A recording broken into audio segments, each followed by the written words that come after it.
Welcome to another edition of Driven to Lead. I'm your host, Wayne Brannon. In this program, we explore the real stories from key executives to find the leadership lessons that drove their success, whether in good times or bad. We got a great program for you today, so let's make it happen.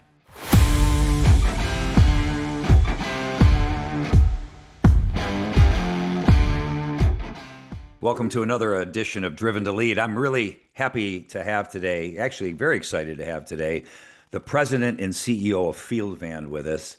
That's Jonny Feld. It's an adventure and self-reliant travel company that does custom conversion vans. Jonny, how the heck are you today? I'm doing fantastic. Thanks for having me, Wayne. I'm Yeah, it's excited. really great to have you. I can't imagine a time that, at least in our past, that one or more of us haven't thought about, going on a great road adventure, especially in this country with the open road and all the places we haven't seen. And to do that in a way where it's convenient and where we have everything we need at our fingertips and we can just enjoy the experience. I guess you have a lot of people who get just really excited about that kind of a possibility. Most definitely, yeah. And you said it, this country, I mean, you could explore for a lifetime and not see everything.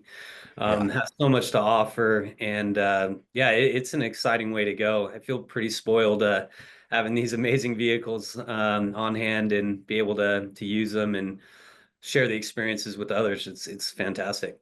Yeah, it's kind of a way of background. Your family has been in this business for 34, 35 years, something like that. And you had a franchise or a licensing relationship with Sportsmobile West for 30 years of that.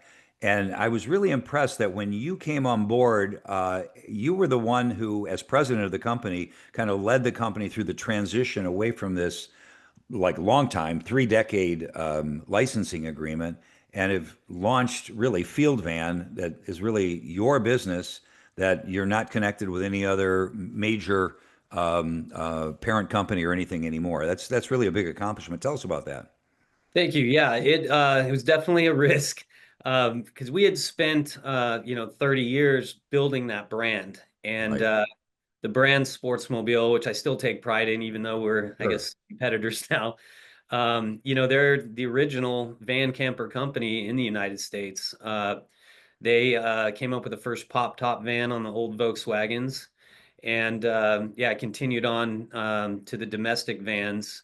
And where we came in, my mom and dad started Sportsmobile West in 1989 out of San Diego. And yeah, my dad had seen a van down at the beach. I have two brothers, and so he was looking for a cool camper type vehicle. And we had checked out Right. the Volkswagens, but they're kind of small for a family of five. He didn't want to tow a trailer. So he saw a guy with a Ford Econoline with a pop top, ended up Hmm. following him until it kind of pulled him over and said, "Where'd Wow. you get this?" And he said, "Oh, it's a company out of Texas called Sportsmobile." So he flew out there. Um, he said, "Why don't you sell these in California?" And Yeah. you know how what Texans think of Californians. So they're like, I don't know, I don't want to be out there. And so he ended up proposing a business plan, bought a couple models, and opened a just a retail location in San Diego. Okay. That's where it started. That's where it started. Yeah. Yeah. That only lasted a year. He sold so many units, and this is pre-internet. Yeah. So it was really a marketing campaign based on we would we would see a van in a parking lot and we would run over to it. That was the job as me as a 9-year-old to run over and put the flyer on the windshield or attend these trade shows and so it was really a grassroots type of marketing campaign. And he sold so many units. And my mom, she was Yeah. had a big part in it because my dad still kept his Right. other job Okay. in electronic sales. And so my Okay. mom, who knew nothing about campers, You're uh, right. was doing this. And they sold so many units that first year that Texas decided they couldn't keep up, and we needed to start producing our own out here in California. Yeah. And so No, they that's moved what a up to great story. Fresno, which is a central location to service, Hmm. northern and southern Cal. Right. And yeah, so after in 1990, moved to Fresno and started a manufacturing process and about a 6,000 square foot building. doing a Right. couple at a time. And, And and you now got here what, we are, and 75 employees or something? I mean, you got a pretty big operation now. now we do, yeah. So we're in our third building since moving to Fresno. We went from six to about 15,000 square foot. Now we're in over 60,000 square feet, and have about 30, 40 vans in production at a given time, kind of running through a production Mhm. line style. So it's been And exciting to watch it grow. how long does it take to do one of these vans, like from start to finish? It's about a 3 month process. Okay. I mean, we could, if we just focused all our energy on one van at a time, we Yeah. could do one in a matter of weeks. But kind Right. of the flow of production, it ends up being about a 2 to 3 month process for a fully built out unit. Now, do you have a menu of options, or I'm sure you do, but do you allow people to go beyond that and do some unique things as well if they come up with a new idea you haven't executed before? Yeah, much to the chagrin of our efficiency guys here. Your manufacturing guys, yeah. Yeah, we have too many options and Yeah. beyond, like you said. If Mhm. But that's kind of helped us innovate too. We allow our Sure. customers to bring in Sure. fresh ideas, and Mhm. yeah, it's helped us overall improve our product over the years. But yeah, Yeah. it's pretty expansive. Yeah, good for you. Well, I was really impressed just talking about what you've done with the business. How you've expanded the business since you've launched Field Van, and you've grown to Reno as well as in Fresno. And you were getting recognition, in the newspapers in Fresno and in Colorado and the local ABC affiliate there in Fresno a number of times. We're talking about how authentic you are and how you're being so steeped in the business and so much engaged in it that you brought a level of you know, uh, cooperation and collaboration with your team that's been really driving the success. And I think it was really interesting that you got recognized for that, a number of times. So is that an accurate depiction, would you say, or is it Well, something thank more than that? you. No, that's kind of my personality type is more of a Yeah. collaborator. I grew up in sports, team sports mainly, Mhm. playing baseball, soccer, football, pretty much all of them. And so I do like the team aspect. And I also like forming teams. And so, Right. where I might lack. I mentioned earlier I need to talk to my technology guy. I'm not very good at that kind of thing. I'm not like the most detail oriented, not the most organized. So I enjoy like bringing people in that can complement my qualities as a leader and building awesome teams. So yes, Right. and being in this business, it's I'm passionate about it because I love using the product. Yeah. One of my favorite things to do is get in the van and go. And whether it be just me, my wife and I, or the whole family, I have two daughters. Uh, Hmm. we love it. I mean, we just love using the vans, and so that's also helped us kind of improve our product. Not only myself using the vans, but our engineers, our sales guys, because we'll be out there, and I might be sleeping and say, "Oh, it'd be nice to plug in my phone or have my water bottle right here." And so Hmm. on the next van, we'll integrate an outlet next to the Right. bed, a little pocket, and just little details like that Hmm. that we've learned through experience.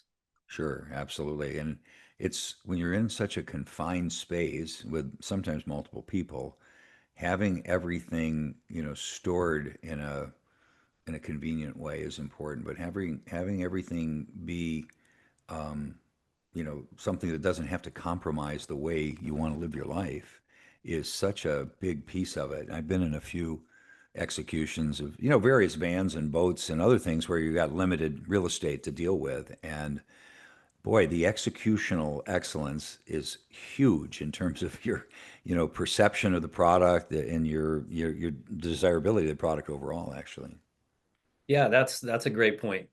You do have a limited amount of space to work with, and you say every inch counts. I mean, we're down to like quarter inches now of Wow. space trying Yeah. to make everything efficient.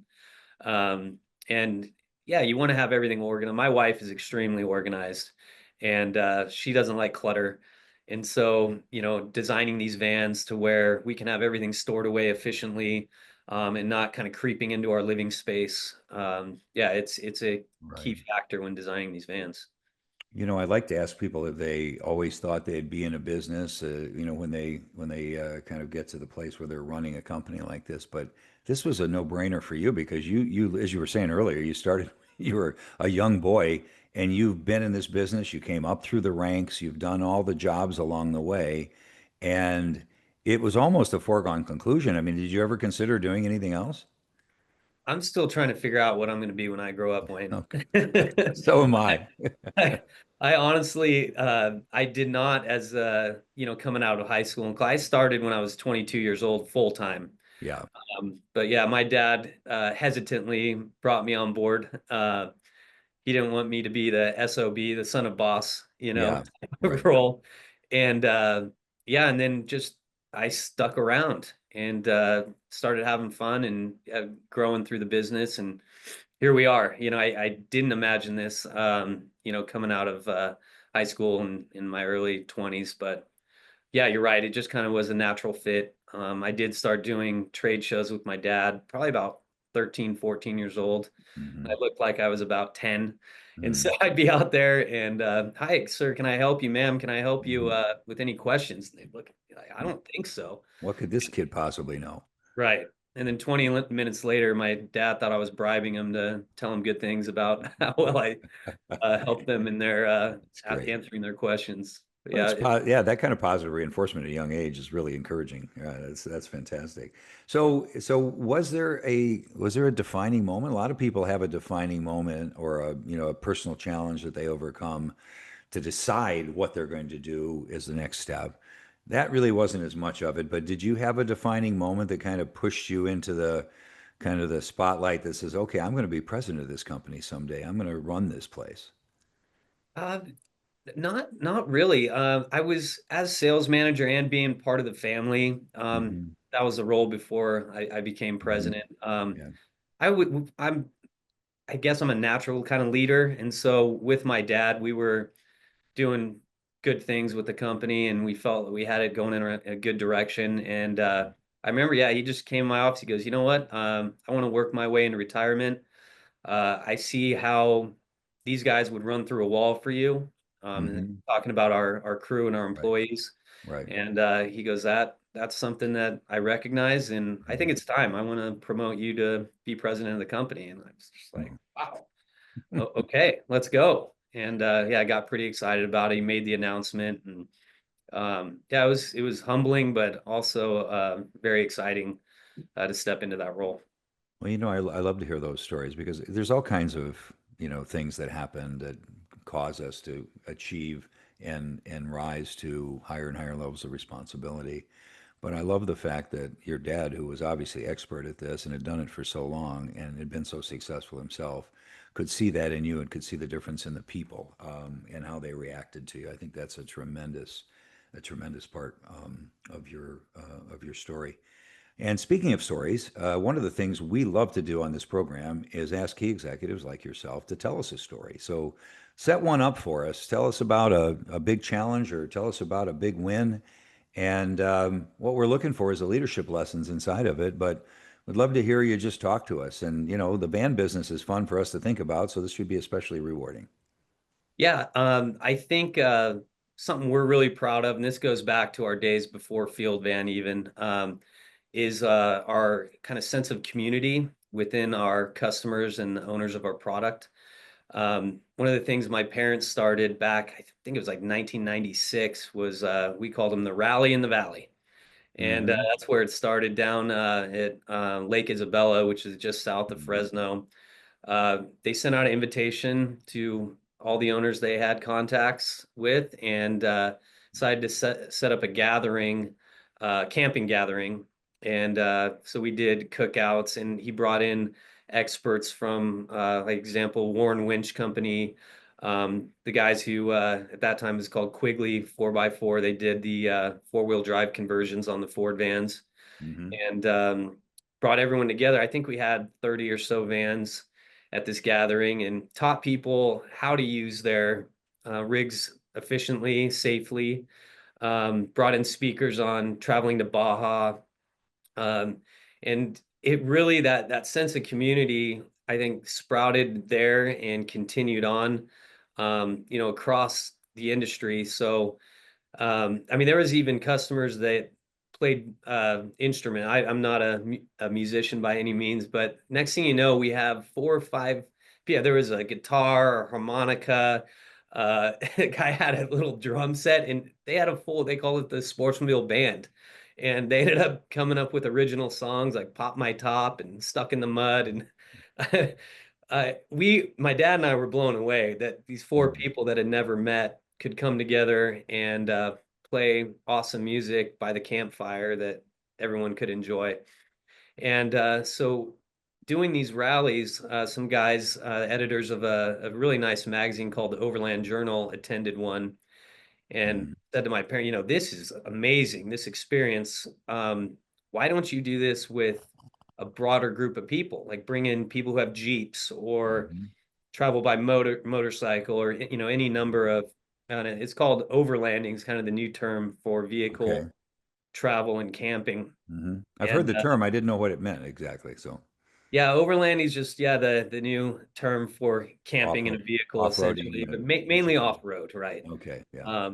And so my parents were like, "This is a lot of work. We're running a company. Just putting on one of these rallies is a huge undertaking." Yeah.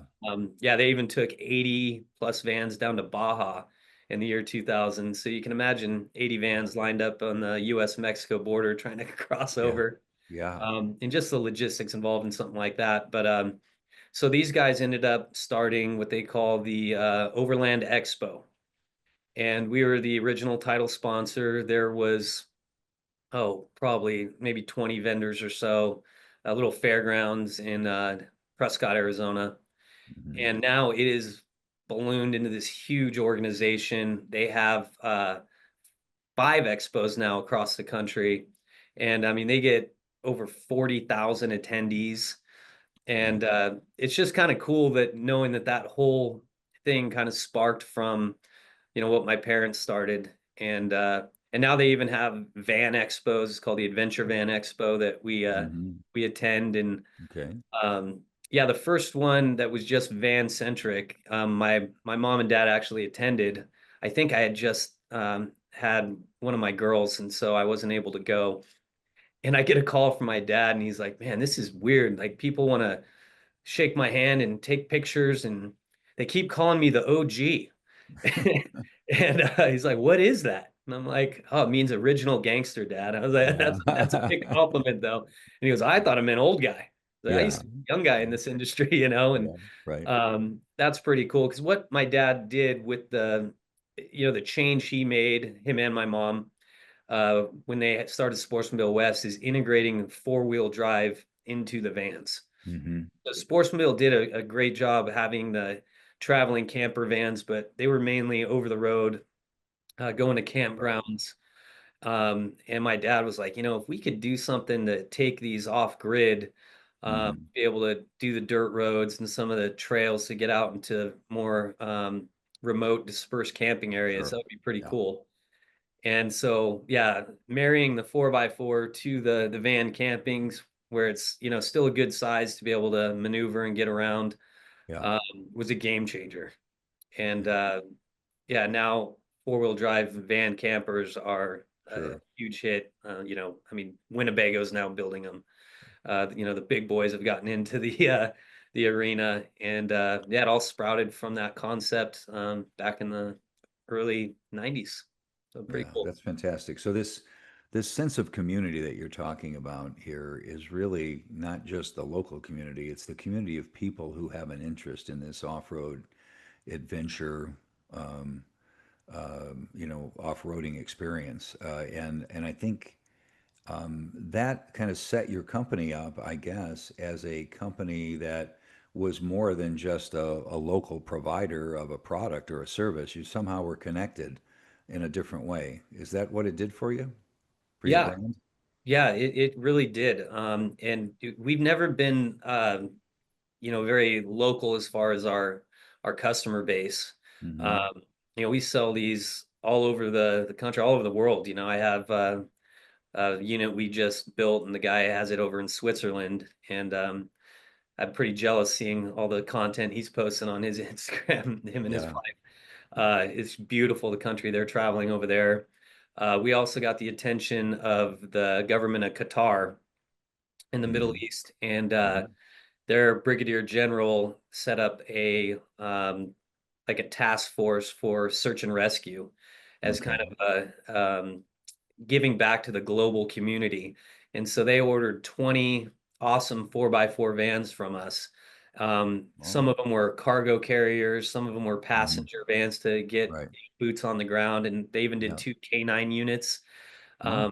for dogs to go with them. And so, for example, they had the big earthquake in Haiti, many years ago. Well, Hmm.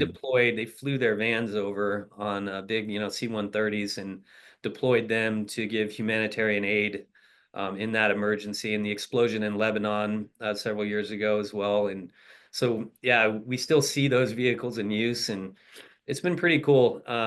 Yeah, branching out to all different types. We don't just do camper vans, we do mobile offices, we do search and rescue command centers for different applications, police departments, SWAT, fire departments. So it's we if you can dream it up and the van serves the purpose, we can build it for you. Yeah, so as we were saying earlier, you do a great deal of custom work, and I'm sure you're inventing the technology you need sometimes to fulfill Oh the yeah. requirements.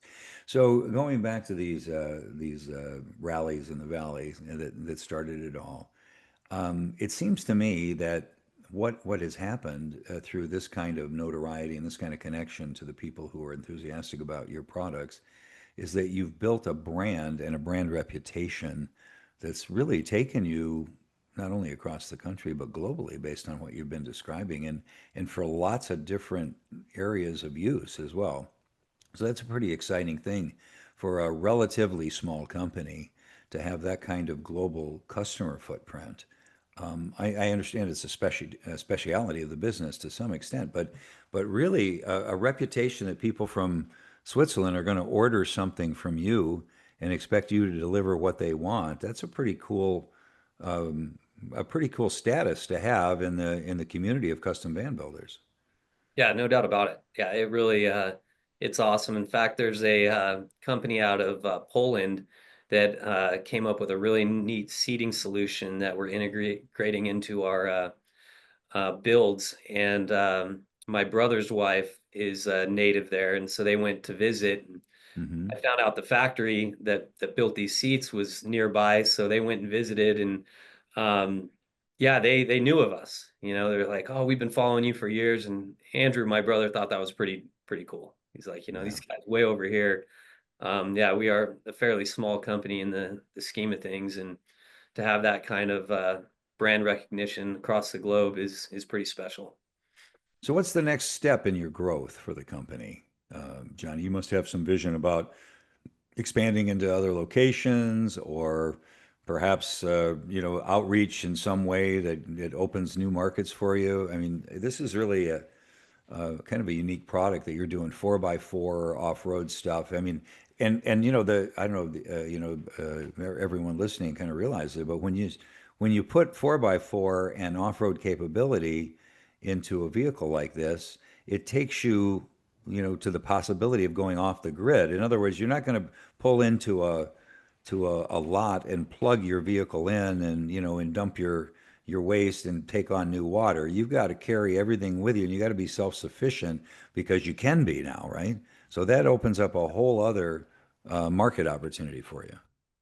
Yeah, that's really what I like most about it is you don't have to necessarily have a reservation somewhere.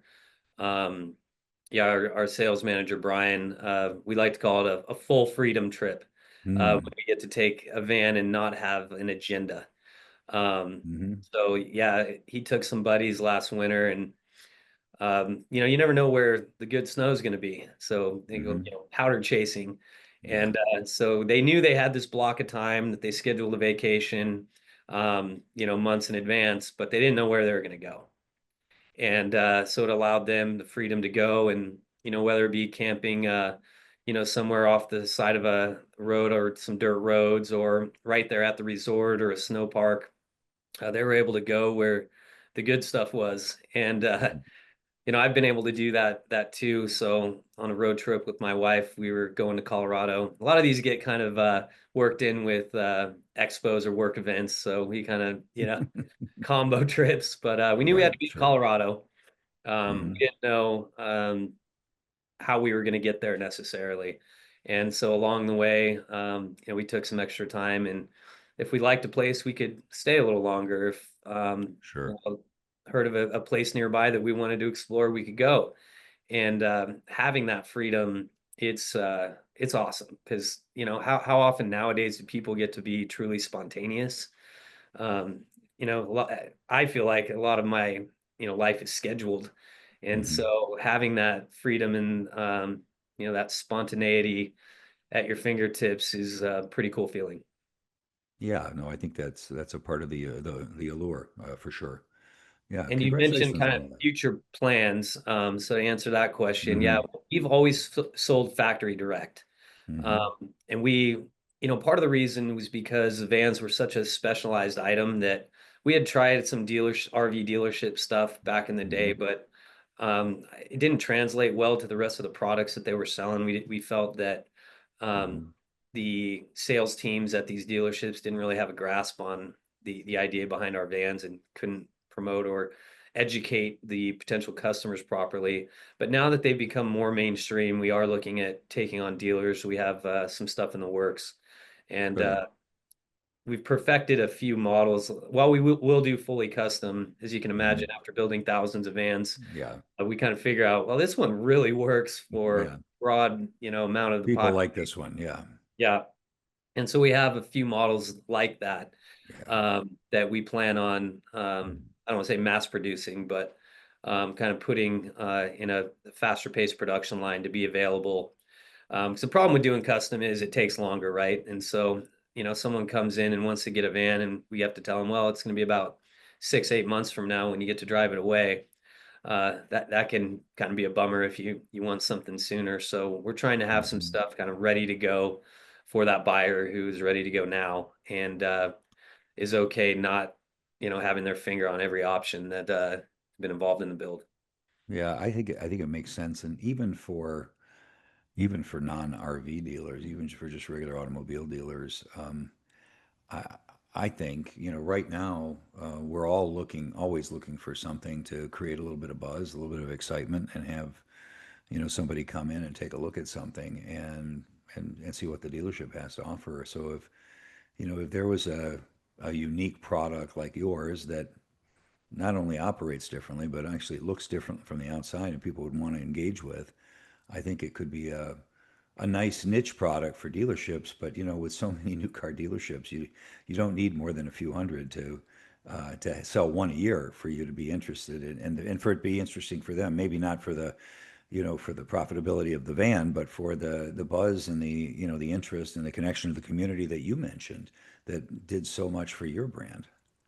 Yeah, yeah, I agree. We have Yeah. our latest build we're calling the Shift, and Hmm. it's kind of like a three-in-one vehicle, so it can sleep four people. It can Hmm. also it's that sliding bench seat that I mentioned earlier that Hmm. Yep. was made in Poland.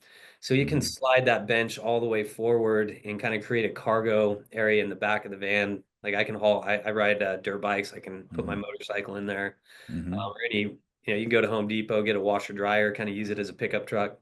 Hmm. Then the seat can slide all the way back, and three more seats can pop in, and so it can turn into a seven passenger, kind of replace your SUV or minivan, and or it could just be in kind of camper mode with bed in the back and with our pop top. That's kind of what sets us apart Yeah. from a lot of the other van manufacturers out there is our electric pop-up top that we do on the lower roof vans Mhm. that still give you that kind of lower profile and nimble ability when going off road. Yeah. And then the roof expands to Okay. have about 7 foot standing height and then an upper Hmm. bunk there for extra sleeping. Yeah, Uh, that's fantastic. And it also not just for the off-road capability, but for the daily use capability. So you can buy a van and have some daily use, all the kids' soccer team or whatever, in a passenger mode and still have the ability to create this adventure van when you want it, right? yeah, yeah, it's like three vehicles in one, and it can be your Hmm. everyday Yeah. drivers. They Yeah. get pretty good fuel efficiency on Hmm. these turbo diesel motors and even the Hmm. new gas motors. Hmm. The fuel economy is really improved over back in the Yeah. day. You might And even have some electric versions in your future. Who knows? yeah, we've done one. Oh, really? Okay, good. And Good. that's a fun product. But Hmm. yeah, and it fits in a normal parking spot. And that's the Hmm. thing. So you have, Yeah. a motor home essentially that you can drive every day, and they're a Hmm. joy to drive. They have Hmm. all the technology like adaptive cruise control, Hmm. all the safety features, lane assist and collision assist, and all Hmm. that stuff that makes them really safe as an everyday driver. Hmm. But yeah, you've got all the amenities. So Sounds yeah, like you like your products and have great aspirations to expand your business. yeah, I'm pretty passionate. I But can yeah, tell. they're a lot of fun. And Yeah. people that have been in a van Yeah. and sold their van, we call it, the withdrawal period. Hmm. Because yeah, I have so Right. many people come back and be like, ever since I sold my van, I have never missed a vehicle so much. Hmm. And it's funny, people do fall in love with their vehicles. Yeah. My dad included. His van that he uses now is a 2010. Hmm. I'm like, Dad, let me build you a new one. And he Yeah. goes, I hope you have a big plot planned out for when I die, because when I go, you're burying me in this thing. Yeah. I He loves that never get vehicle. rid of Yeah. this man. Absolutely loves it. We call it his man purse because Okay. Good. You know he has what? everything loaded Yeah. and knows where everything is. And What a yeah, great testament to the quality and the longevity and the specificity of the product that meets someone's needs to that extent. That's fantastic. So, any risks that you see for the business going forward? Anything to disintermediate other competitors coming in, or do you feel like you're in a pretty safe spot? no, the other competitors coming in is has been wild. So, I mean, no more than maybe 10 years ago, there was three or four builders that were kind of doing what we do across the country. Now there's over 500. Hmm. So everyone has kind of recognized the opportunities with building vans and Hmm. made their way into the space. So, um, why would you in Florida want to buy from a company that is out in California, Nevada, if you have someone in your backyard? And so that has been kind of the focus on. So, well, we believe we build the best product on Hmm. the market as far Yeah. as quality. And so you're building a house that's in a very serious earthquake every day, right? Hmm. Yeah. Everything's especially when you're going off road. Yeah. So you're banging Yeah. around washboard roads, everything's Yeah. shaking and moving, and you can't have things rattle loose. Of I course. being in the industry, like a squeak in your Hmm. car Yeah. or a rattle as you're driving around will drive you nuts. And I hate that. And so we have to build a product that can withstand, the rigors of that type of use. And so becoming more accessible to localized, communities across the country by having dealerships, by having service centers, service partners. That's been kind of our focus to take on the challenges of Hmm. all the emerging competition. Good for you. I think you're there. It sounds to me like from what you've described and the level of passion you put toward it, you're in the lead. So sometimes it's easier to stay in the lead than to get there in the first place. So best of Yeah, luck to you there. thank So you. as we start to wrap up our conversation here, Johnny, I always ask the same two questions of all my guests. First one is, if you were going to give some advice to your younger self, I know you're a young man still, but if you go back thinking about maybe when you're in your late teens, what advice would you give yourself now that you've done all this? You know, I think the toughest thing or the is your time. Now, like as I'm older, I'm realizing like time is not on my side as far as when you're young, it seems like time is moving slow. Um, Now I feel like years are just flying by. So I would definitely tell myself to embrace every moment as you're going through it. And Yeah. then as far as growing as a person, it's traveling. I think Hmm. the more you can get out there before, like I couldn't move to another country or do something like that for an extended period of time at this point in my life and Hmm. experience another culture and maybe another way of doing things Hmm. because I'm tied down with the business, with the family Yeah, and sure. school, and so I would definitely talk about that. And then from a career standpoint, this is kind of a three-part answer for you, That's all right. Yeah. would be to diversify my experiences. Like maybe I would have worked at a big corporation like a Winnebago or, because this is all I've known. This has been, Hmm. I've had little jobs here and there, of course, but never in the industry. So I think, if I were able to go back and have some other experiences and learn from other people. I mean, my mom and dad were great teachers and leaders, and a lot of the Hmm. staff we've had and people we've worked with have been great mentors. But I think, yeah, experiencing the way a number of other companies and people do things would be a nice thing to have kind of in your repertoire. Yeah, yeah, for sure. I think all of those answers are excellent ones. Managing time and using your time when you have the ability to do it to do interesting things and get diverse experience, and then working in some diverse environments would help as well. I guess I'll say to you, I mean, the experience you would have had in a big company might have been helpful to you, but probably the fear of not having it is greater than the actual benefit of it. So I think you're probably in pretty good shape. Last question. You and I are fast forwarding 20 years now, and you're going to look back on the majority of your career and you're going to tell me about what you're most proud of. What is that? So in my maybe I'll give you a two-part answer here then. Okay, good. Well, that's better than three. Yeah. Sorry.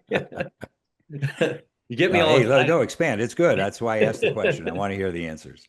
So my daughters, seeing them grow up and being able to experience the outdoors and not always be tied to electronics and things like that Hmm. so many kids are nowadays. Um, I hope to look back and see that they're still passionate about that. And yeah, my youngest daughter, she expresses her interest of wanting to be the boss at Field Van someday. She'll tell people, and so just they are passionate. They want to come to work with me every day and start work, and they're 9 and 10 years old, and Right. seeing that and kind of passing on the family legacy like my parents did. I'm second generation, and to Hmm. think that could be a Sure. possibility would be pretty amazing. Hmm. Um, but and as far as just in the work environment.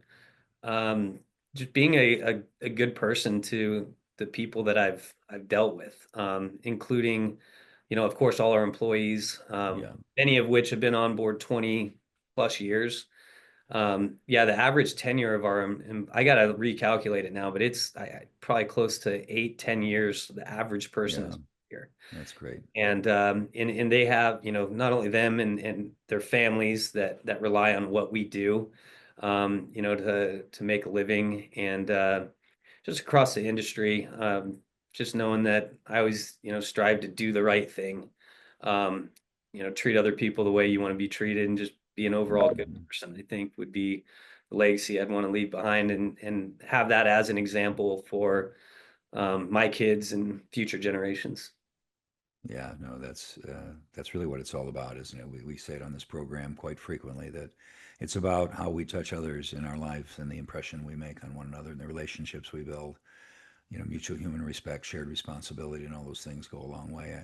I really think it's super cool that your kids want to be in the business already, and I think it goes out to how much they admire you for what you do and not just how cool the business is. So congrats on that. There's nothing more important in life than having your family and your business kind of move in the direction that you would envision it move in, and I think you're doing that.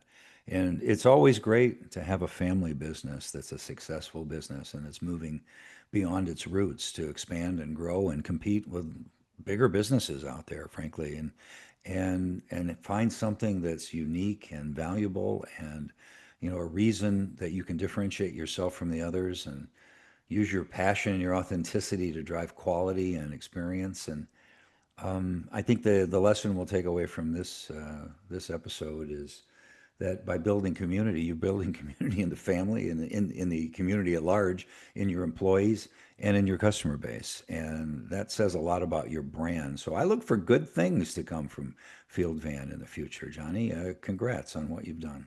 Well, thank you, Wayne. Yeah, I hope so.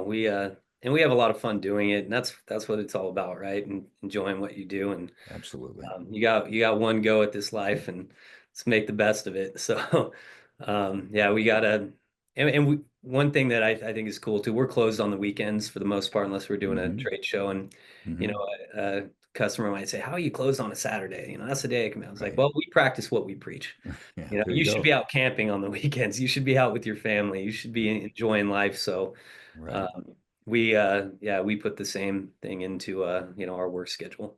Yeah, fantastic. Well, Johnny, it's been great having you. Thanks for being with us, and I hope we stay in touch. Yeah, oh, definitely, Wayne. Thanks for having me. Yeah, I really enjoyed our chat. All right, all the best and God bless. All right, you too. Well, that's it for today. Thanks for being with us. If you like our conversations, please feel free to hit the subscribe and like buttons. And if you'd like to make comments, ask questions, or even explore being a guest on this program, you can reach out to us via email. It's Wayne@greatroad.com. That's WAYNE at GR numeral 8 ROAD.com. And until next time, always remember the high road leads to a better place.